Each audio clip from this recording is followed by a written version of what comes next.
धार्मिकता और स्वास्थ्य पर। आप जानते हैं हम उपदेश दे सकते हैं धार्मिकता और संपन्नता पर, धार्मिकता और परिवार का भला चंगा होना, धार्मिकता और आशीषित विवाह, हम बहुत से क्षेत्रों पर उपदेश दे सकते हैं। इस पर कितने लोग सहमत हैं? उद्धार के अलावा आपके पापों की क्षमा, स्वास्थ्य वो सबसे महान आशीष है जो आपको इस धरती पर मिल सकती है। परमेश्वर चाहते हैं कि आप समृद्ध हो। 3 यूहन्ना 2 बाइबल में लिखा है, परमेश्वर चाहते हैं कि आप सभी बातों में उन्नति करें। जब तू आत्मिक उन्नति कर रहा हो, और प्रभु ने मुझसे कहा एक बार, जिस पल मेरे लोगों को यह पता चल जाता है कि वो भले चंगे रहें, उसी पल वो चंगे हो जाते हैं। आमीन। इसलिए मैं धार्मिकता और स्वास्थ्य के बारे में बात करूंगा। ऑलराइट, आपके लिए परमेश्वर का सर्वोत्तम यही है कि आप स्वास्थ्य की नई वाचा में चलना सीखें। आपको मैं यह दिखाने वाला हूं कि कैसे। देखते हैं रोमियो 8 वचन 11। यह बहुत शक्तिशाली वचन है। इस वचन की ओर देखते हैं।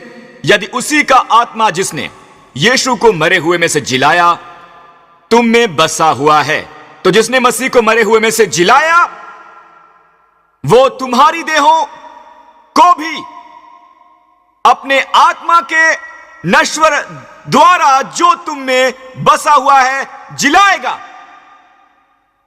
ओके, सबसे पहले चलिए इस बात को कायम कर लेते हैं।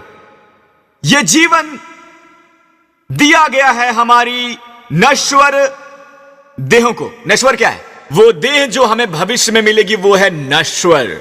यहां बात हो रही है हमारे अंदर की पवित्र आत्मा पर, जो जीवन देता है हमारे नश्वर शरीरों को। आप एक पल के लिए सोचें कि पवित्र आत्मा हमें जीवन देता है और हमारा शरीर बीमार रहता है। क्या आप सोचते हैं कि पवित्र आत्मा जो आपके शरीर को जीवन देता है वो आपके शरीर को वैसा ही रहने देता है जैसा वो था, या आप सोचते हैं कि वहां कोई बदलाव आएगा? क्या आप सोचते हैं कि परमेश्वर आपके शरीर में तेजी लाते हैं?